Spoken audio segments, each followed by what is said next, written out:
FSC's integrity is the core of our proposition to the people who want to buy our products, who want to use our system. If we don't have the integrity, we don't have the credibility, and then why would you use us? Data is the basis for integrity. We are an old-fashioned system in many ways. We were established in a paper-based age. Nowadays, things are very, very different. So we need data in different ways. We need data in modern ways to actually be able to ascertain that what we buy when we are consumers is actually what comes from the forest that is FSC certified. From Tetra Pak's side, we really see traceability being the essence of what FSC can do to provide more credibility. And it's crucial to understand the origin of the products that we buy. And if FSC can help us with that and have traceability and transparency throughout the supply chain, that will really help us in our mission to become a more sustainable company. The question that's being asked by more and more people is, which tree? Which tree is in this table? And I know that gets very complicated. We were talking about plywoods and things like that, so you get into which trees and everything else. But that fundamental question, I think, is really, really valuable, and that's what excites me about all of these technologies and projects coming together. Consumers are also becoming more responsible users. So they wanted to know everything about the product that they are purchasing. So especially in fashion value chain, the garment that they are purchasing, where is it coming from? How is it impacting the environment and the global warming?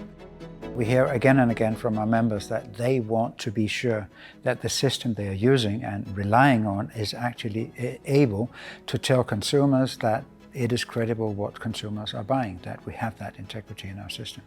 There are other voices who tell us that, well, yes, do it, but don't do it too fast, don't do it too much, and don't make us, the certificate holders, pay for everything that you need to do. Your rules, they say to us, are complicated enough already. If you just add and add and add, that's going to not be a good idea. So we need to find technology-savvy solutions to this.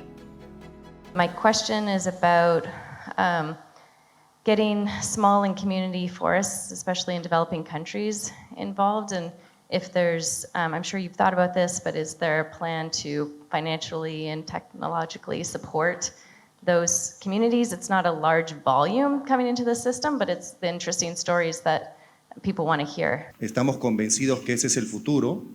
En mi país existió o existe una iniciativa impulsada por el Instituto de Investigaciones de la Amazonía que justamente abordaba todo este tema de la trazabilidad por isótopos. Me parece que en alianza con la Unión Europea. Este trabajo ya ha empezado a generar impactos. Nosotros actualmente tenemos un cargamento de madera que está inmovilizado en Bélgica justamente porque las autoridades belgas quieren hacer el ejercicio de la trazabilidad, entiendo que por isótopos, pero se están tomando el tiempo del mundo, ¿no? Y creo que ya va más de 4 o 5 meses ese problema ahí. Entonces yo quiero saber si el FSC, además de compartir esta emoción, también puede compartir nuestras preocupaciones, porque la implementación de esta tecnología definitivamente va a tener impactos importantes en la cadena de suministros. For us at the moment, it's critical that we don't have the full traceability in the FSC system, which we could use, for example, for existing and upcoming legislation. Unfortunately, at the moment, we cannot use the FSC certification to testify that. So what we are doing now is, at the moment, that we have to do by our own, along the whole value chain from our product via our suppliers and pre-suppliers until the forest management unit, a full check of legal documents like invoices, shipping papers, harvesting concessions, which is extremely painful. It's a lot of work.